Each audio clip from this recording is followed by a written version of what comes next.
Mbeera nze Kituusa Mohamed okuva mu kitongole ky'eggwanga kivunanyizibwa ku by'embeera z'obudde kankutuuseeko alipoota y'embeera y'obudde.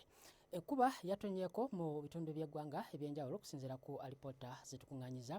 Masaka yawolezezza millimeters 45 n'obutundu 4, Jinja millimeters 12 n'obutundu 5, Mbarara millimeters 12, ate eri e Kasese zabadde millimeters 3 n'obutundu 8.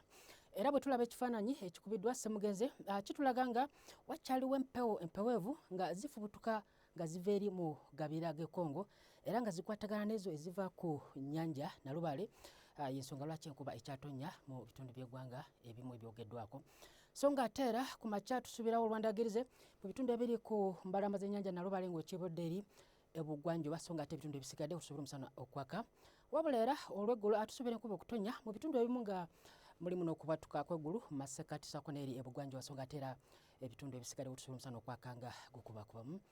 Ebbugumu tulisobola okuba ku diguli za 31 eri mu Karamoja so nga ate Acholi, Lango ne Teso ssaako n'ebuvanjuba 30, Jinja awo 28, ekibuga kyaffe ekikulu Kampala Masaka 27 so nga ate Mubende Masindi 28, okuggyako eri Kasese 29 so nga ate ne mu nsozi z'omukabaala 23.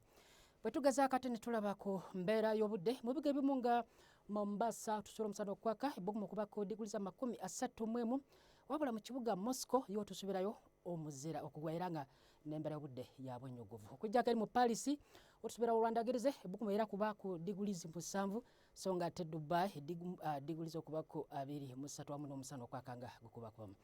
Tuyenza okubeerako naawe beera bulungi weeraba.